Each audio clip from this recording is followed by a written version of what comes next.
കുട്ടികളുമായി ബന്ധപ്പെട്ട് അവരേറ്റവും നന്നായിട്ട് ട്രീറ്റ് ചെയ്യേണ്ട 4 സമയങ്ങളുണ്ട്. അതിലൊന്നാമത്തെ സമയം അവർ ബെഡിൽ നിന്ന് എഴുന്നേറ്റ് വരുന്ന സമയമാണ്. ആ സമയത്ത് ഏറ്റവും നല്ല വാക്കുകൾ ഉപയോഗിച്ചാണ് അവരെ സ്വീകരിക്കേണ്ടത്. രണ്ടാമത്തെ സമയം അവർ സ്കൂളിലേക്ക് പോകുന്ന സമയമാണ്. പൂർണ്ണമായിട്ടുള്ള സപ്പോർട്ടോടുകൂടി അവർക്ക് പൂർണ്ണ പിന്തുണ കൊടുത്തുകൊണ്ടാണ് സ്കൂളിലേക്ക് അവരെ പറഞ്ഞയക്കേണ്ടത്.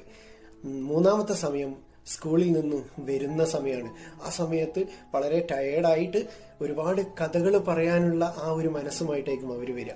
ആ സമയത്ത് 2 സ്റ്റെപ്പ് നമ്മൾ വീട്ടിൽ നിന്ന് ഇറങ്ങി അവരെ പോയി സ്വീകരിക്കുന്ന ഒരു ലെവലിലേക്ക് നമ്മൾ എത്തണം.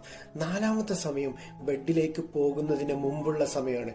ആ സമയത്ത് സബ് കോൺഷ്യസ് ഏറ്റവും നന്നായിട്ട് വർക്ക് ചെയ്യുന്ന സമയമാണ്. ആ സമയത്ത് ഏറ്റവും നല്ല വാക്കുകളൊക്കെ ഉപയോഗിച്ച് അന്ന് സംഭവിച്ച എല്ലാത്തിനും സോറിയൊക്കെ പറഞ്ഞ് അവരോട് ഏറ്റവും നല്ല നെഗറ്റീവൊക്കെ മാറ്റിയിട്ട് പോസിറ്റീവാക്കി ഉള്ള നല്ലൊരു മനസ്സാക്കി അവരെ കിടത്തി ഉറക്കുക.